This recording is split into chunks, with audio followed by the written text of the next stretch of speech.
Man, that yellow guy sure likes to sing. Who was Maya Angelou? Thanks, Kimmy. Maya Angelou was a famous American author and poet. She was a lot of things. She was an activist, a singer, a dancer, a journalist, and an actor, and a director. She was born in Marguerite Johnson in St. Louis, Missouri on April 4th, 1928. Her childhood was rough.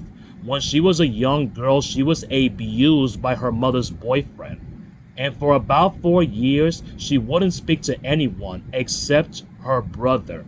She moved back and forth between homes, and sometimes she didn't even have a home.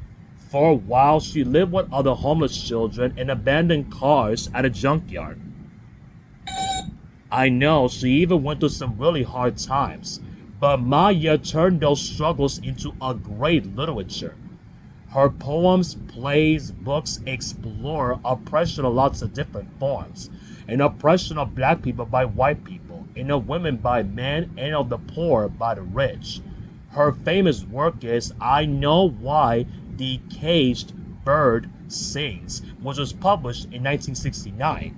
In it, she tells of a story of a young girl named Maya grew up in Arkansas in the 1930s.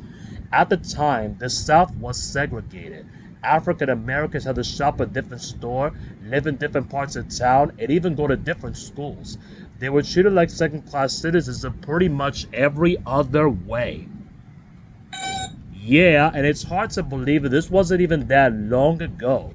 In the book, racism is not Maya's only problem. She goes through some rough events, just like the way that she did as a child.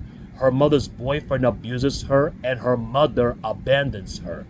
Maya feels trapped by her poverty, her skin color, and her gender. She thinks that she's totally powerless over her body and with her destiny. But over the course of the book, she learns to assert herself to take control of her life. Well, the character Maya isn't exactly a younger version of Maya Angelou. The book is based on her childhood, but it's not a straight autobiography. That's a book where somebody writes their own life history. Instead, Maya combines fact and fiction in order to make her story more something powerful. Sometimes the book has a shifting perspective. Sometimes the character speaks as an adult and sometimes as a child. So when you read it, you get two different perspectives on the events of Maya's life.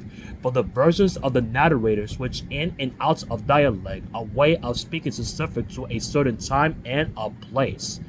Maya uses the language to evoke the South of the 1930s.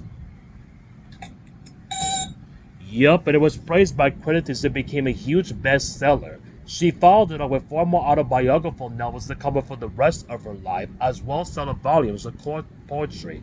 One called Give Me a Cold Drink of Water Before I Die was nominated for the prestigious Pulitzer Prize. Maya also had a career in film and television, writing screenplays, directing films, and appearing in TV programs. She's been even nominated for Tom and Emmy Awards for acting. So, in 1993, she read her poem on a Pulse in the Morning at President Bill Clinton's inauguration. She became the first African American and the first woman to receive this honor. In 2010, she accepted the Medal of Freedom from Barack Hussein Obama, the country's first African American president. And at the end of a third of her life, Maya never slowed down. She was finishing a new book before her death in 2014. She was 86. Hey, oh my god, why don't we open that cage?